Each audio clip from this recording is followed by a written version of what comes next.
Alors, s'il vous plaît, la première chose à mentionner, c'est quoi?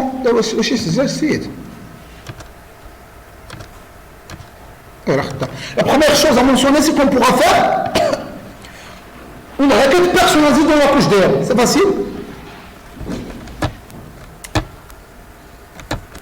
On pourra faire une requête personnalisée dans la couche DO. Donc, si je suis en paiement DO par exemple, je peux faire arrobas query, select pay from payment entity, je raisonne toujours sur mon entité, okay, l'objet, okay, where pay.montant est supérieur à une valeur, okay, supérieur à 2.montant. Et par la suite, je dois faire find by payment reward, arrobas paiement, et je dois mentionner ici le même nom, ok, montant.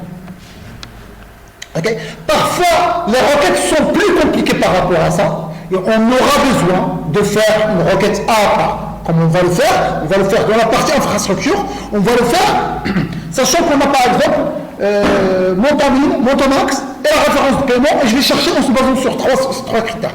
Mais la différence c'est quoi? C'est que si le montant minimum est différent de lui, je vais faire la recherche. Je ne vais pas toujours faire la recherche. Okay? Alors, ce test, si montant minimum est différent de nul, tu vas faire la recherche, on ne pourra pas le faire ici, arrobas query. Parce qu'à arrobas query, tu injectes le paramètre qui va faire la condition que vous avez demandé. Il n'y a pas de test if, else, etc. Okay? Donc, comment je vais faire? Première des choses, l'ensemble des critères de recherche, je vais donc enregistrer dans le DTO. Okay?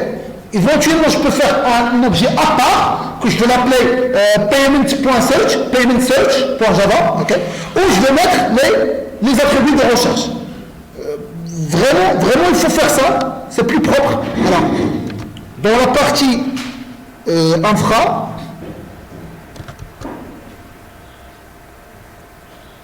je vais créer une classe qui s'appelle, alors dans quelle partie? Dans partie helper, paiement, search. Alors, ça c'est un objet où je vais enregistrer l'ensemble des méthodes, l'ensemble des attributs pour pouvoir faire la recherche. Alors, je vais faire private string référence. Ça c'est la référence copilote.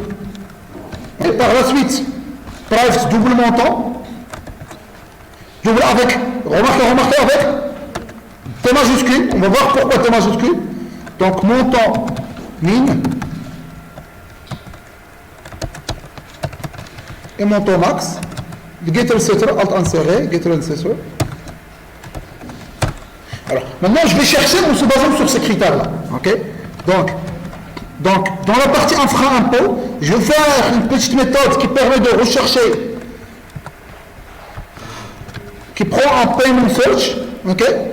Et qui permet de retourner la liste des paiements entités. Par la suite, je peux le convertir, il n'y a pas de problème. Okay? Okay? Alors, s'il vous plaît, votre remarque, s'il vous plaît, votre attention, s'il vous plaît.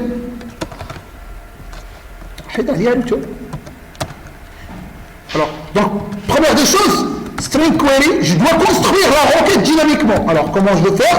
Select item from. Alors, l'entité s'appelle payment search. Item. On va voir pourquoi le where 1 égale à 1. Par la suite, on va le voir. Alors, query plus égal. À chaque fois que l'attribut est différent de nul, donc if payment search.get min est différent de nul, ça veut dire que il a été fourni, ça veut dire que le montant min il a été fourni. Qu'est-ce que je vais faire? C'est quoi la requête? item.montant il est supérieur au min, il est supérieur ou égal plus quoi? Min. Alors la même chose je vais le faire avec le max. C'est pas un if, c'est un autre if. Pourquoi? Parce que première condition c'est la deuxième condition, ok? Si le max est différent de 1000, je vais l'introduire, get montant max, et si le montant doit être inférieur ou égal au montant max, ok? La référence, je vais l'introduire en utilisant like. Donc, if get reference, c'est le différent de nil and Qu'est-ce qu'il a? Ah, anglais. And payment search char query plus égal reference get reference. Mais référence c'est un string, vous devez l'encapsuler avec un single quote. Ça marche? Et éventuellement, je peux carrément ajouter un like. Et avec un petit pourcentage ici, et un pourcentage ici.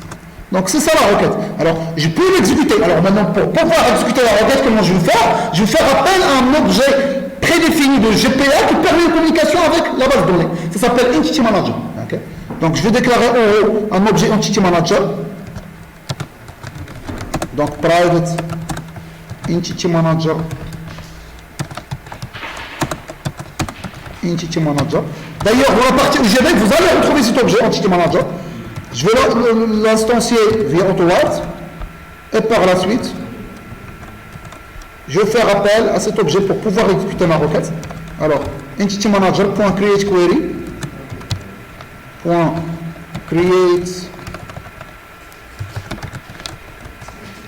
Create query, je donne la query et point get result. Il est déjà pris.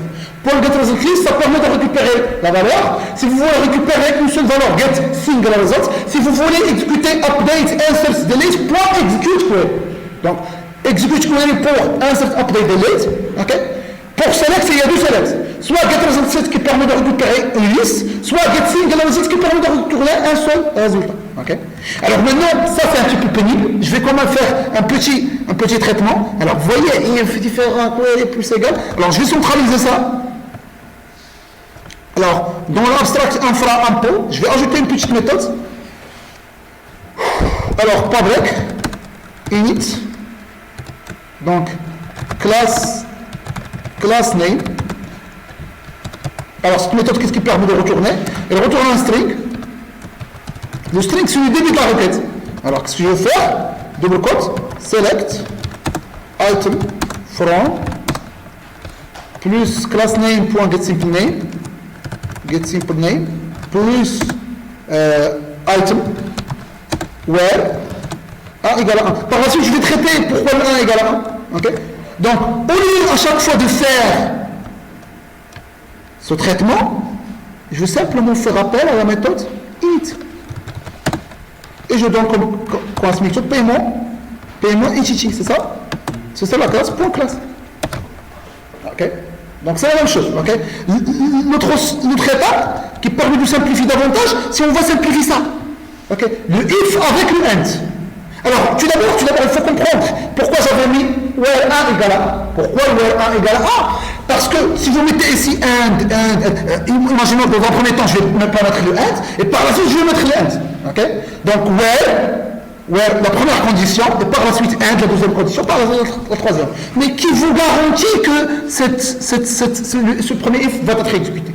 Donc, éventuellement, vous aurez where, directement end, where avec end. Et ça sera un problème. Okay? Parce qu'on ne sait pas c'est quelle instruction qui va être exécutée.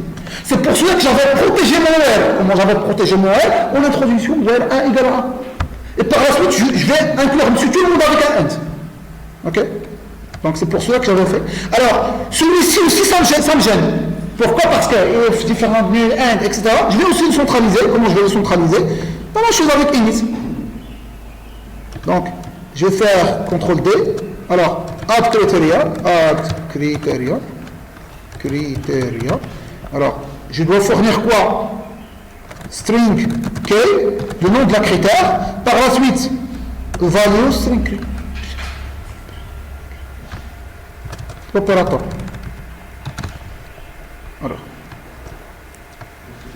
Alors, comment je vais faire? Alors, if value différent de nul, if value, alors ici je vais faire object. Pourquoi? Parce que ça doit être un string, un double, je ne sais pas quoi. Donc, je ne vais pas le garder comme string, je vais plutôt le faire comme double. Alors, ici, je dois le convertir en un string, et par la suite, point isempty. Ok? Ok? Alors, ça veut dire que la valeur qui est introduite, il y a une valeur. Ok? Deux cas de figure. soit string, je vais faire like, soit c'est pas un string, je vais faire directement égal. Ok? Donc, if. Alors, and, le K, opérateur, value. C'est vraiment correct. Mais, ça c'est pour if quoi? Ça c'est pas l'opérateur. If quoi? If que le value, instance of string. Ça c'est pas mon GitHub. Dans votre GitHub, vous avez ça? Non. Et comment le détecter?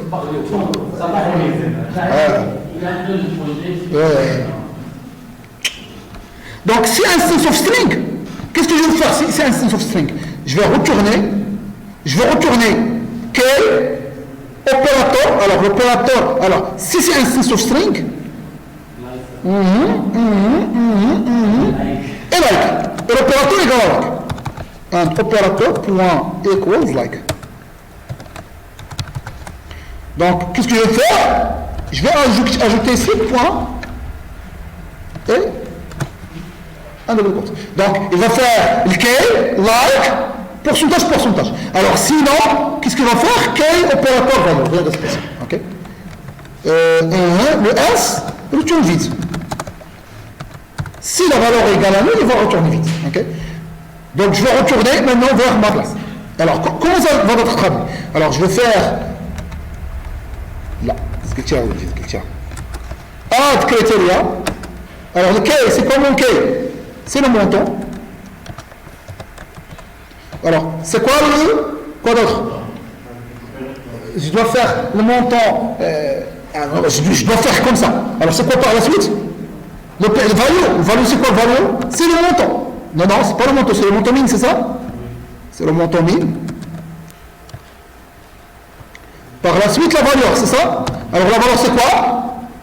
C'est le paiement search.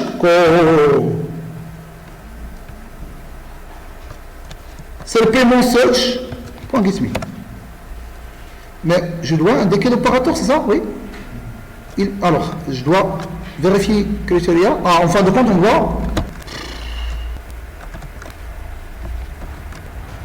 on doit ajouter l'opérateur à la fin.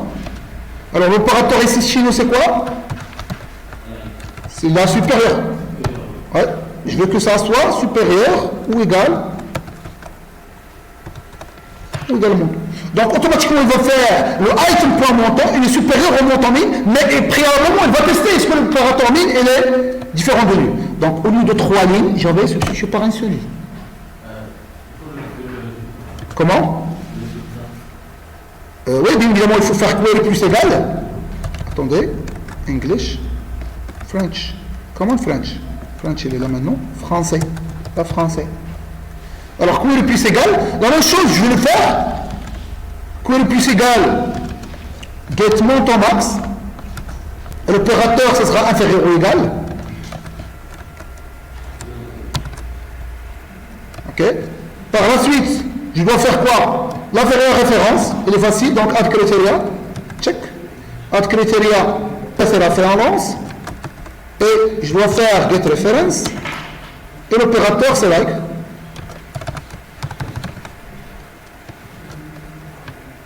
C'est plus agréable. 3 lignes au lieu de chaque ligne, normalement, il a généré 3 lignes. Okay. Je peux peaufiner davantage. Vous voyez, montant. Je peux carrément créer une méthode add criteria qui admet minimax. Ok. Et je vais faire appel à 2 fois add criteria. Ça veut dire quoi? Ça veut dire, je vais faire un autre add criteria. CTRL T. Comment? Ah oui. On est dans la version anglaise. Ok. Je vais faire un CTRL D ici. Mais au lieu de value, je vais faire value min, virgule, object value max. Value max. Et qu'est-ce que je vais faire ici? Je vais faire string query. Comment? Égal à quoi? Égal add criteria de min, k min opérateur. Alors l'opérateur, ça sera inférieur ou égal. Anglais. Inférieur ou égal. Ouais, là, c'est une petite. Ça va. Et par la suite, donc bien évidemment, je n'aurai pas d'opérateur. Ça n'a plus de sens. Et je vais faire un CTRL T. Query plus égal. Je vais faire la même chose, mais avec le max.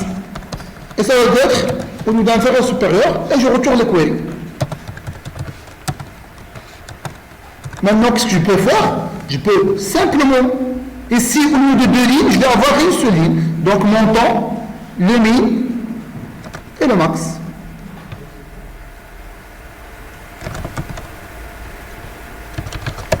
Comme ça. Donc, automatiquement, il va vérifier sur le min et il va vérifier sur le max. En vérifiant les différents de min, automatiquement. Okay? Donc, c'est comme ça que je veux. Bien évidemment, toujours, il faut faire un S-out V pour pouvoir visualiser le query. Une fois que tu l'exécutes, tu dois vérifier comment ça marche. Okay? Donc c'est ça, grosso modo, c'est ça. Okay?